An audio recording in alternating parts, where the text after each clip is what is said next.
Welcome students. आज के lecture में हम परपेंडिकुलर बाइसेक्टर को कंस्ट्रक्ट करना सीखेंगे। देखिए दोस्तों, सबसे पहले समझते हैं कि ये परपेंडिकुलर बाइसेक्टर आखिर होता क्या है। बहुत ही आसान है, हम इस पूरे वर्ड को ब्रेक करेंगे, परपेंडिकुलर और बाइसेक्टर। तो देखिए दोस्तों, परपेंडिकुलर की बात करें तो बेसिकली जब भी कोई दो लाइंस इंटरसेक्ट करती हैं, जैसे कि एक 90 डिग्रीज का एंगल फॉर्म हो, तब हम कहते हैं कि वो दोनों आपस में परपेंडिकुलर हैं। यानी कि अगर मैं कोई भी एक लाइन यहाँ पे ऐसे फॉर्म कर लूं, तो देखिए यहाँ पे हमें ऐसा लग रहा है कि ये जो लाइन है ये यहाँ पर एक 90 डिग्री का एंगल फॉर्म कर रही है। अगर ये सच है तो हम कह सकते हैं कि ये दोनों लाइंस आपस में परपेंडिकुलर हैं। ये एक परपेंडिकुलर हमने ड्रॉ किया है। अब दोस्तों, बाइसेक्टर का मतलब होता है कि एक ऐसी लाइन जो कि जब दूसरी लाइन के साथ इंटरसेक्ट करे वो उसको दो पार्ट्स में डिवाइड कर दे। यानी कि अगर मैं कुछ इस तरीके से एक लाइन ड्रॉ करूं तो देखिए दोस्तों, ऐसा लग रहा है कि ये जो इसके राइट में लाइन है ये वाली, और ये जो लेफ्ट में लाइन है ये इक्वल पार्ट्स में डिवाइड हो गई। यानी कि हमें जो ये गिवन लाइन थी ये दो पार्ट्स में डिवाइड हो गई।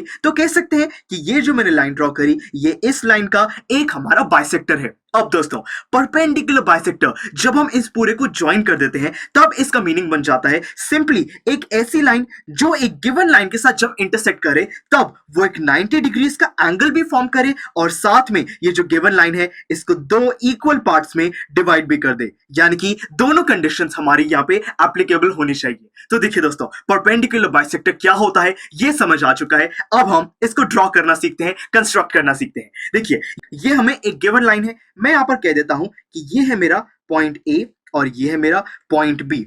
अब दोस्तों, हमें क्या करना है, एक परपेंडिकुलर बाइसेक्टर ड्रॉ करना है। तो उसके लिए एक बहुत ही आसान टास्क होता है। हम क्या करेंगे, यहाँ पे एक कंपास का यूज करेंगे। आपको क्या करना है, ये जो कंपास है इसकी जो निब है इसको ए पॉइंट पे रख दो। ए पॉइंट पे रखने के बाद इसको ओपन करो। ये जो ए बी की लेंथ है ना इसके हाफ से थोड़ा सा ज्यादा। तो देखिए हम क्या करेंगे, ए पे निब को रखने के बाद इसको ओपन करेंगे हम हाफ से ज्यादा, अराउंड इतना। और अब हम यहाँ पे आर्क ड्रॉ करेंगे। हम यहाँ ऊपर भी और नीचे भी सेम ही रेडियस के साथ एक कंपास की मदद से आर्क ड्रॉ करने वाले हैं। तो देखिए दोस्तों, ये हमारा कुछ इस तरीके से मैं अपने आर्क्स को ड्रॉ कर सकता हूं। तो देखिए, मैंने दोनों तरफ सेम रेडियस के साथ आर्क को ड्रॉ किया है। ए पॉइंट पे मैंने कंपास को रखा था।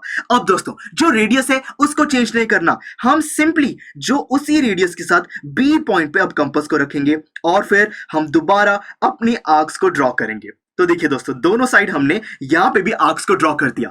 अब स्टूडेंट्स देखिए, क्लियरली आपको विजिबल है कि यहां पे जो हमने आर्क्स ड्रॉ की हैं वो इंटरसेक्ट कर रही हैं। बस ये जो दो इंटरसेक्टिंग पॉइंट्स हैं, मान लेते हैं कि ये है पॉइंट सी और ये है पॉइंट डी, हम इन दोनों को ज्वाइन कर देंगे। तो यानी कि देखिए, ये सिंपली मैंने इन दोनों पॉइंट्स को ज्वाइन कर दिया और ये दोस्तों हमारा परपेंडिकुलर बाइसेक्टर ड्रॉ हो चुका है। कितना इजी है, मैंने इन्हीं स्टेप्स ऑफ कंस्ट्रक्शन को फॉलो किया है। देखिए, taking radius more than half of A B, यानी कि ये जो ए बी था इसके हाफ से ज्यादा मैंने कंपास को ओपन किया, रेडियस कंसीडर किया और दोनों तरफ मैंने आर्क्स ड्रॉ कर दी है। और फिर सिंपली ये सी डी मेरा बाइसेक्टर ड्रॉ हो चुका है, जो कि है एक परपेंडिकुलर बाइसेक्टर। पर दोस्तों, ये परपेंडिकुलर बाइसेक्टर है या नहीं इसको प्रूफ भी करना होगा। यानी कि अब हमें दो कंडीशंस को ये प्रूफ करना है कि कैसे ये एक 90 डिग्री का एंगल सच में फॉर्म हो रहा है और कैसे अगर मैं इसको O मान लूं तो कैसे ये AO BO के इक्वल है। मुझे इन दोनों पॉइंट्स को अब प्रूफ भी करना है। तो देखिए दोस्तों, बहुत ही आसान है। हम क्या करेंगे, यहाँ पे थोड़ी सी एक और कंस्ट्रक्शन करेंगे।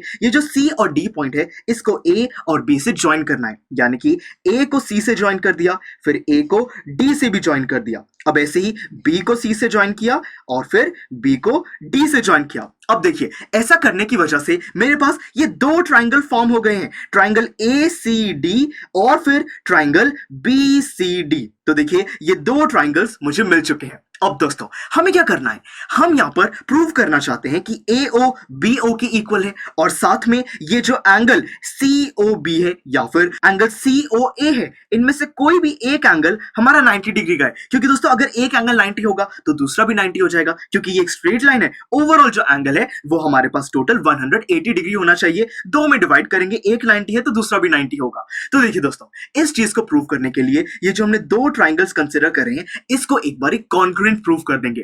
तो देखिए, ये जो मैं दो ट्राइंगल्स कंसीडर कर रहा हूं इसमें आपको एक चीज तो बहुत ही आसानी से विजिबल है कि CD जो हमारा ये बाइसेक्टर हमने ड्रॉ किया था, ये CD जो सेगमेंट है ये दोनों ही ट्राइंगल्स में कॉमन है। तो सबसे पहले तो इसी को कंसीडर कर लेते हैं कि यहाँ पे जो CD है दोनों ही ट्राइंगल्स में वो इक्वल है, क्योंकि ये एक कॉमन सेगमेंट है। अब दोस्तों याद कीजिए, जब हमने ये बाइसेक्टर ड्रॉ किया था तब ए पॉइंट पे कंपास को रखे, हमने ए बी की हाफ से थोड़ा सा ज्यादा हमने कंपास को खोला और फिर ये आर्क ड्रॉ करी, ये नीचे भी आर्क ड्रॉ करी, फिर उस रेडियस को चेंज नहीं किया था, हमने बी पे रख के दूसरी आर्क ड्रॉ करी थी। तो बेसिकली दोस्तों यहाँ पे जो हमने आर्क्स ड्रॉ करी थी उसका रेडियस हमने सेम कंसिडर किया था, और यहाँ पे ये जो ए सी है और बी सी है ये उसके रेडियस ही हम कंसिडर कर सकते हैं, यानी कि ए सी और बी सी सेम आर्क के दो रेडियस हैं, तो मतलब कि ये दोनों भी इक्वल होंगे। और उसी तरीके से ये जो AD है और BD है ये भी इक्वल होंगे। तो देखिए दोस्तों, ये जो हमारे दो ट्राइंगल्स हैं इनकी तीनों साइड्स हमारी इक्वल होंगी। तो स्टूडेंट्स अब हम कंक्लूड कर सकते हैं कि बाय SSS कॉन्ग्रुएंसी रूल, यानी कि देखिए तीनों साइड्स हमारी इक्वल हैं, तो कह सकते हैं कि बाय SSS यानी कि side side side congruency rule, triangle ACD is congruent to triangle BCD। ये दोनों ट्राइंगल्स हमारे कॉन्ग्रुएंट है। और दोस्तों हमें पता है कि जो दो जब हमारे ट्राइंगल्स कॉन्ग्रुएंट होते हैं उनके जो कॉरेस्पॉन्डिंग पार्ट्स हैं वो भी हमारे सिमिलर होंगे, जो एंगल्स हैं वो भी सिमिलर होंगे। तो मतलब कि अब अगर मैं इन दो एंगल्स को कंसिडर करूं, ये एंगल ACO और एंगल BCO, दोस्तों ये दोनों एंगल्स मेरे सिमिलर होंगे। तो देखिए मैं लिख सकता हूं कि हम ये कह सकते हैं कि एंगल ACD या फिर एंगल BCD ये दोनों हमारे सेम है। स्टूडेंट्स अब आप सोच रहे होंगे कि सर ये एंगल ACD और BCD को इक्वल प्रूफ करने से हमारा क्या फायदा हुआ? जो दो कंडीशंस हैं वो तो है कि AO BO के इक्वल होना चाहिए और ये जो एंगल है ये 90 डिग्री होना चाहिए। अभी तो ये एक भी कंडीशन हम प्रूफ नहीं कर पाए हैं, तो हमारा फायदा क्या हुआ? देखिए दोस्तों अब हम क्या करेंगे, यहाँ पे ट्राइंगल ACO यानी कि ये जो छोटा ट्राइंगल है और ट्राइंगल BCO ये दूसरा छोटा ट्राइंगल, हम इन दोनों को कंसिडर करेंगे, इनको कंपेयर करते हैं। देखिए अगर इनको कंपेयर करें तो हम कह सकते हैं कि जो CO है वो दोनों में कॉमन है। उसके बाद यहां पे जो AC है वो BC की इक्वल है। अब मैंने आपको एक्सप्लेन किया था क्योंकि ये जो दोनों आर्क्स हैं ये सेम रेडिया की हैं, तो हम कह सकते हैं कि जो AC है वो यहां पे BC के इक्वल है। और दोस्तों यहां पे मैं एंगल ACD और BCD को इक्वल लिख सकता हूं क्योंकि अभी हमने प्रूव किया था। देखिए यहां पूरी एक्सप्लेनेशन से हमने प्रूव किया था कि एंगल ACD BCD के इक्वल है, तो मतलब कि हम यहां पे ये चीज दोबारा एज्यूम कर सकते हैं कि angle ACD is equal to angle BCD। तो देखिए दोस्तों यहां पे हमें पता लग चुका है कि ये दो साइड्स और एंगल ये दोनों हमारे सिमिलर हैं। तो मतलब कि दोस्तों by SAS congruency rule, SAS यानी कि side angle side congruency rule से हम कह सकते हैं कि ट्राइंगल ACO और BCO ये दोनों हमारे बिल्कुल सेम हैं।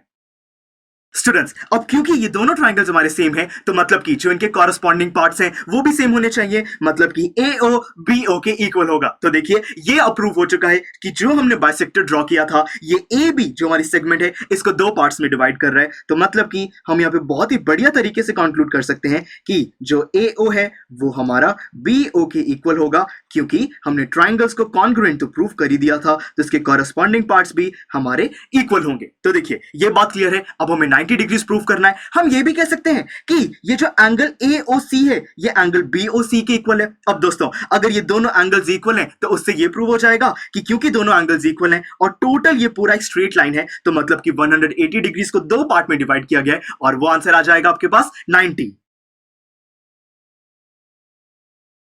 अब अगर ये दोनों एंगल हमारे बिल्कुल इक्वल है और इनका सम 180 है तो मतलब कि इंडिविजुअली ये दोनों एंगल हमारे 90 डिग्रीज के हैं। तो यानी कि दोस्तों हमने दोनों कंडीशंस को प्रूव कर दिया और अब ये बिल्कुल हमारा प्रूफ हो चुका है कि जो हमने ये लाइन सेगमेंट ड्रॉ की थी CD ये एक परपेंडिकुलर बाइसेक्टर है। तो दोस्तों हमने आज के लेक्चर में परपेंडिकुलर बाइसेक्टर को ड्रॉ करना सीखा। आई होप कि आपको ये बिल्कुल क्लियर है। चलिए मिलते हैं अगले लेक्चर में जिसमें हम कंस्ट्रक्शन 11.3 को समझेंगे। चलिए see you in the next lecture. I am sure students आपको ये लेक्चर काफी पसंद आया होगा और ऐसे ही मजेदार तरीके से अपने हर एक कॉन्सेप्ट क्लियर करने के लिए डाउनलोड कीजिए PU Stack ऐप को, जहां पर आपके पास और भी बहुत सारे ऑप्शंस होंगे जैसे कि back exercise solutions, tip videos, sample papers and much more. So what are you waiting for? Download the app now.